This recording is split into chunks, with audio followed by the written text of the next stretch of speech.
Chicago Blackhawks. It can't be Chicago. No.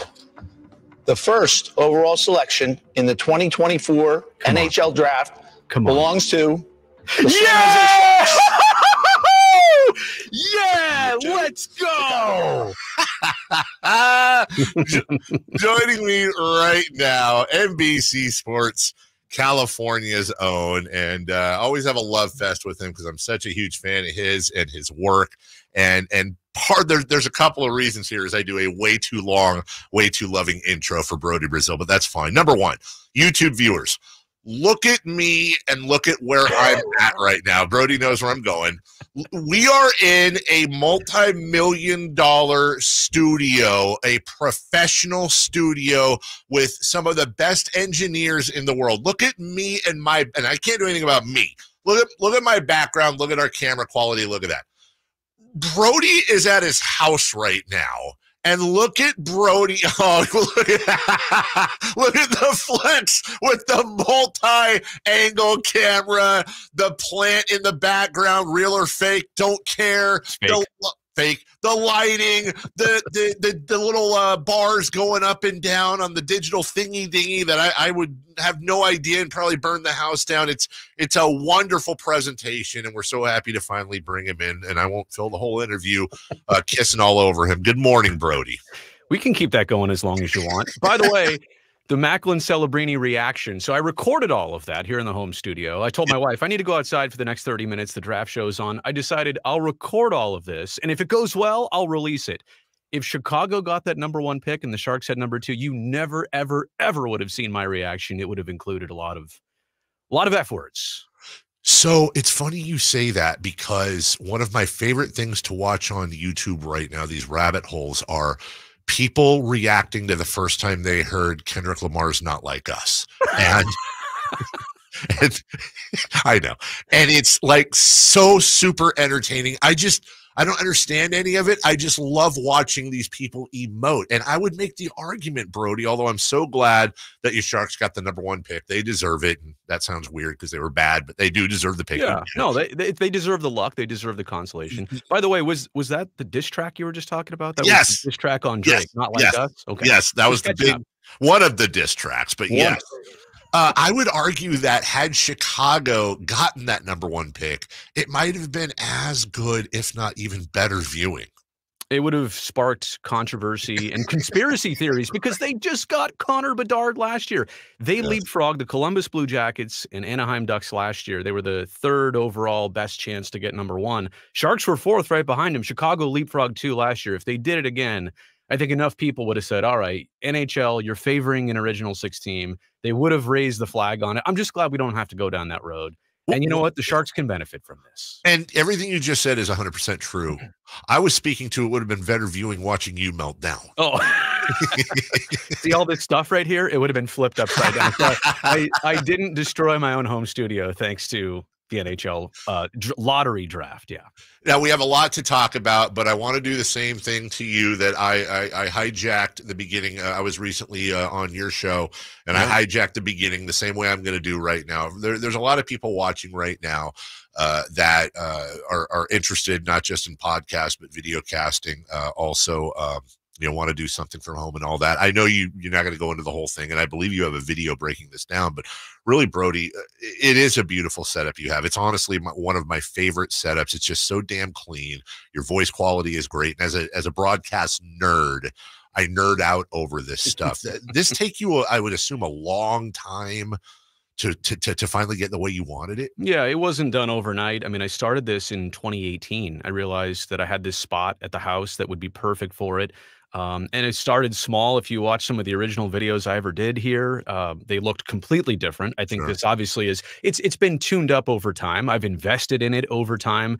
Several layers of equipment here are 3 different versions than it used to be, a newer version. So I've continued to upgrade. I just think in this day and age of content creation, and everybody's got a nice studio where they work like we do at NBC Sports, but I wanted to have something similar and equally professional for when I did things on my own at home. I didn't want to lower the production value. And the other thing is, not a lot of people in my job have the experience of being behind the camera. I mean, this is how I got into television, lighting and cameras and audio. So I was able to kind of use that skill and those skills that I've always had that I didn't ever let go away. So people don't expect that I even did all this, but I did all this because I just think it matters. And you know what? I think I'm willing to help other broadcasters. They've reached out. How can I do the same thing? I actually, for no other reason than I just want to help, I really tried to do that for other people too, because I do think it is important. It was funny. If anybody's ever experienced meeting a friend somewhere and let's say they're driving something super cool, like the Tesla P100 we were talking about earlier, or a Lambo or a Ferrari or something really awesome. And then you pull up and you're comfortable in your own skin, but you pull up in your, let's just say your mid-size vehicle that gets good gas mileage and has 4 doors and gets you from point A to point B. It was a little bit about, it's a little how I felt going on with Brodie with my setup at home. But how much, Brodie, or if any, did the whole COVID experience have with maybe just the passion of doing that, but also the ability to kind of set things up because you had to work from home like a lot of us? When we first realized that everything was going to be done from home that summer, people said, well, you were like completely prepared for this. You knew this was coming. I'm like, right. Of course I did not know this was coming. Sure. But no, it was the perfect setup. And I will say that the year 2020 completely accelerated the home studio. So in reality, was I doing this well before 2020? Yes.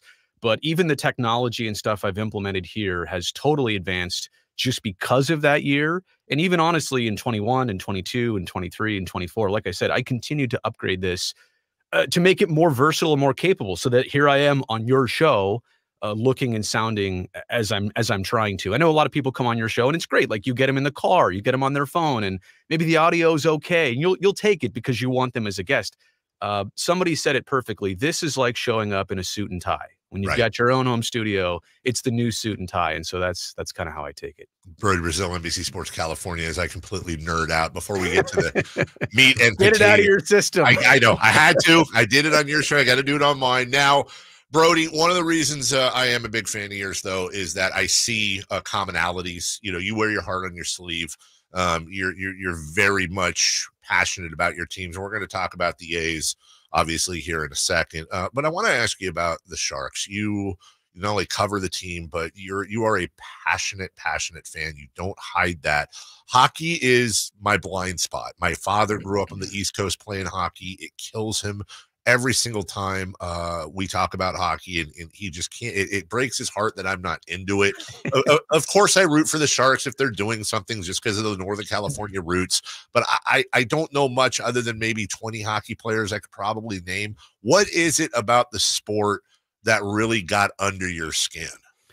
So I was, 10, 11, 12 years old when the Sharks came around, and their debut caught people's attention here in the Bay Area, and they were at the Cow Palace. And what's this NHL thing? And people knew, but I think it's, and I'm saying this as a television hockey broadcaster, if you're just trying to get into the game by watching it on TV, you will never appreciate it. You need to go to the game. You need to see the speed and the physicality and what the camera can't see. Like when the play's on one end of the ice, go take a look with your peripheral vision and watch what's happening on the bench and the next trio of forwards that's ready to hop over the wall and do an instant line change. There are so many things about hockey that that sport has, others don't. It is a little bit unique.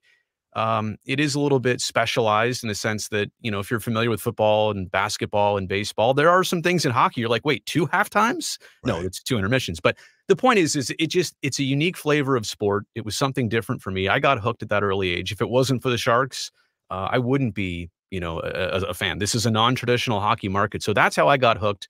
Again, I think it just meshes a lot of good things together. And by the way, working with the players and getting to know them, maybe it's because of their paycheck is a lot less than a lot of the other sports. They're just so down to earth, the way they were raised, the fact that it took a lot of commitment by family members and friends to get them in those positions, to play in youth tournaments, to travel, to do all that stuff. So they are good, down-to-earth people, and that exists in all sports, but I think the volume of that in hockey is just a little bit higher.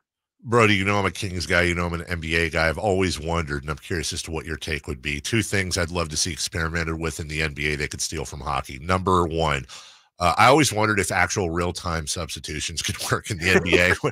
I mean, why not? You just bring people on, the guy can come on and says, right in the middle of a fast break, a play, sub in, sub out. And the other one would be technical foul. it's 4-on-5 for 60 Right. seconds. I think in basketball, you could do so much damage, 5-on-4 on a basketball power play. Whereas in hockey, you still have a goalie defending the That's true. scoring area. In basketball, it's just somebody's going to be wide open. I would also say about the line change aspect, I don't see why it couldn't work. The only thing you'd have to do is take the benches from the ends, like from the baselines. Yeah. You'd have to put them closer to center court, because it wouldn't be fair if you were on the other side, 48 feet away, whatever, from the bench. That's a long way to run and do that change. So, I also, and Brodie's a great follow on Twitter as well. And in following you, have seen, pictures of you, your family, in A's gear. Just again, emotions on sleeve with the whole A's thing. When you and I spoke on your show, I had made it clear that I'm sure I'm in the minority, but and I understand. I don't judge people in Sacramento for being excited for the A's to come here. I completely get it. We talked that through on your program. Yeah. But it just seems a little dirty to me. It seems a little off. I'm not a fan of it. And part of the reason, Brodie, is that maybe I am mistakenly and misguidedly of the opinion that there is still hope in Oakland, not with Fisher in Oakland, but with Oakland and a new owner. And part of the reason I have that belief, Brodie, and no one is more of an expert on this than you and your colleague Casey Pratt, who've done just such wonderful coverage.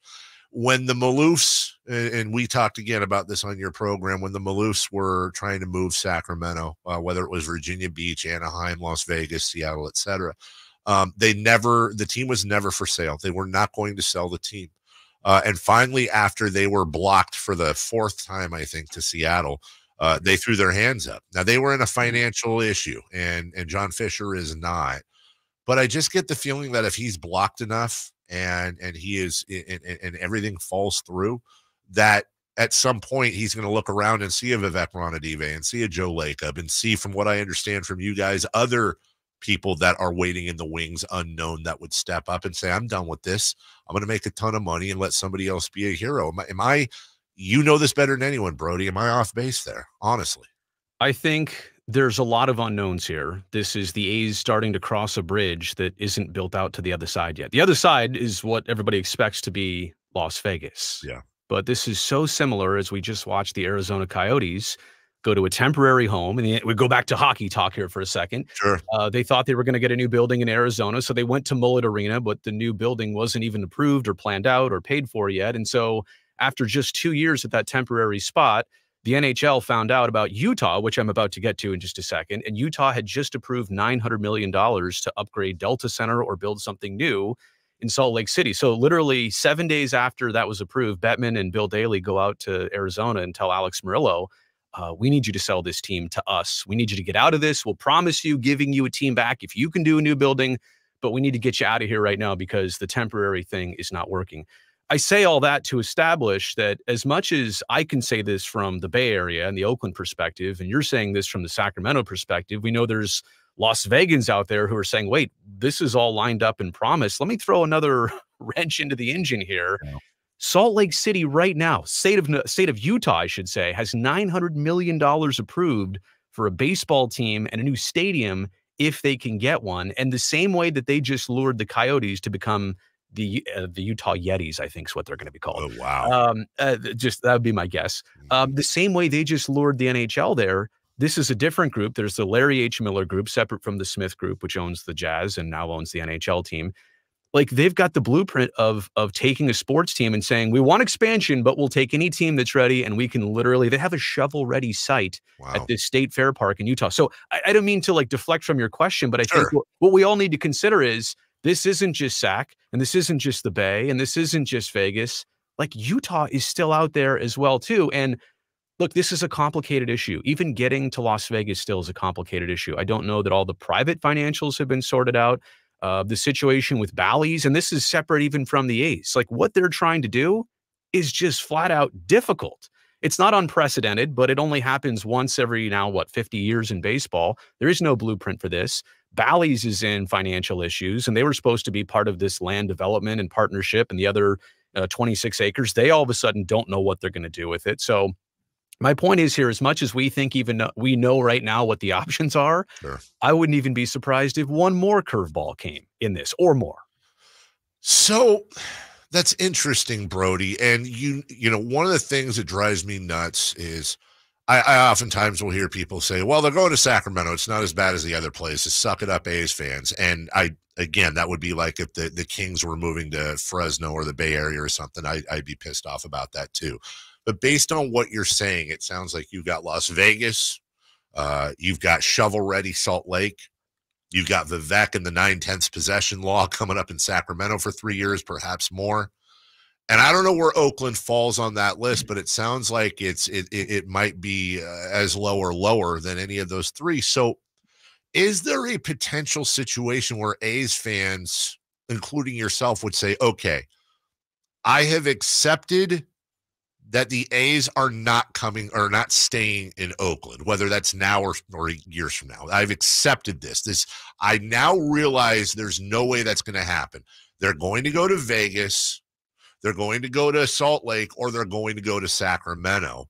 Would there be a point where there'd be A's fans saying, okay, if you're asking me to pick the best of all evils, obviously they're accessible in Sacramento, or would you not want that because then that might make it more difficult for A's expansion? I'm just curious as to you as a diehard fan, what you would think. I would never want to speak for everybody. Sure, of course. I do think, to your point, there are some, and there are some listening to us right now who are in Vacaville, who are in that kind of middle ground, somewhere off 80. And to them, it's like, well, it's just the same distance either way. So to that point, yeah, I think there is that idea that, hey, they are still a drive away.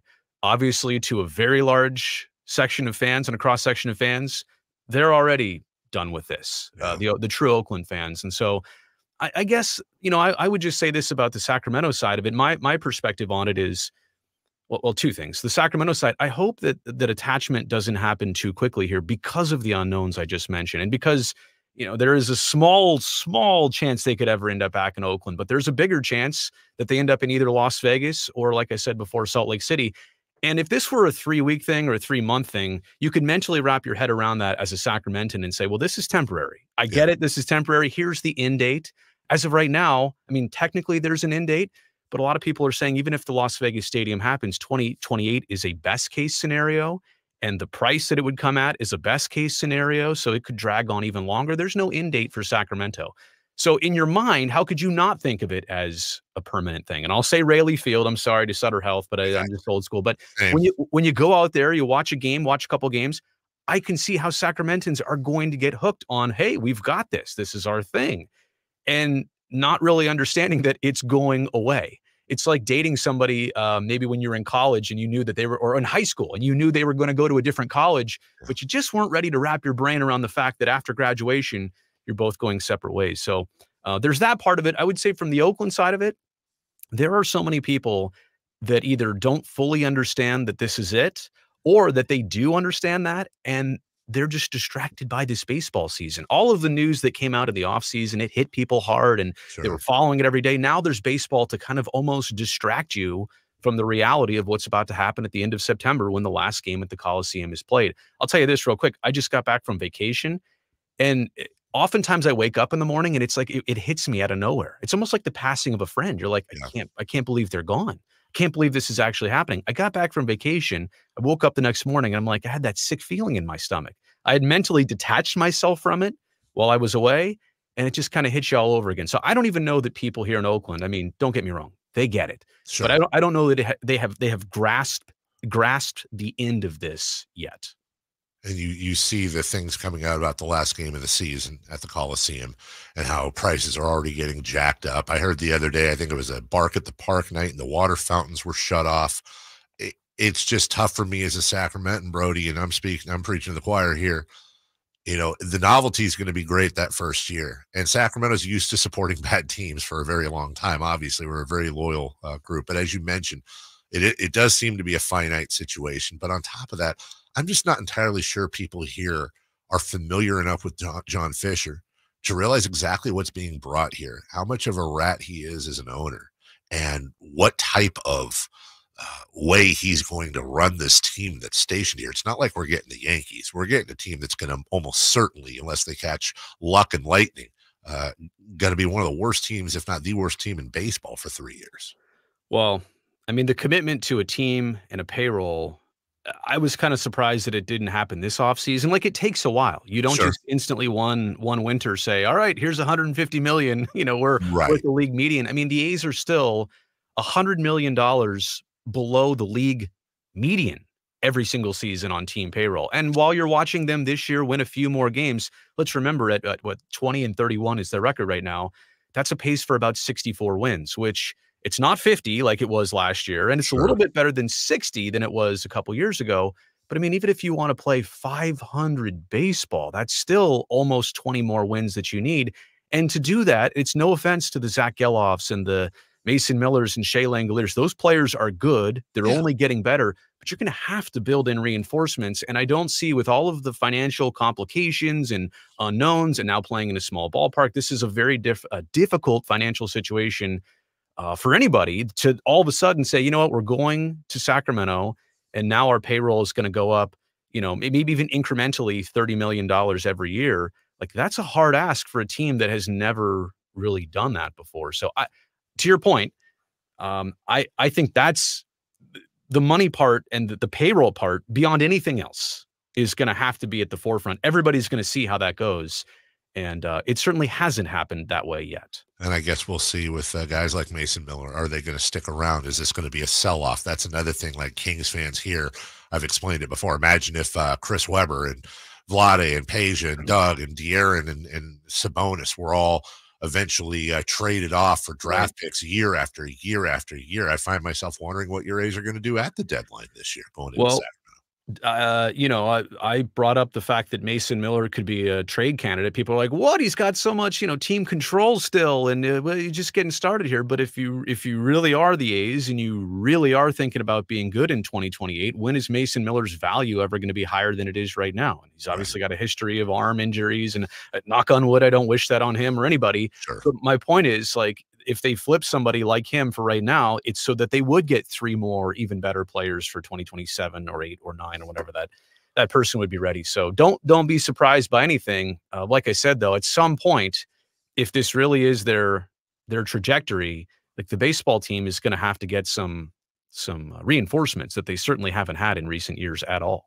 The prettiest background in the business, the prettiest voice in the business, the one, the only Brodie Brazil, NBC Sports. Covers the Sharks. Wonderful job covering the A's and so much more. Thanks for slumming it, buddy. We appreciate the update, and always welcome here. You take care, and I'm sure we'll be talking quite a bit in the future over this whole situation.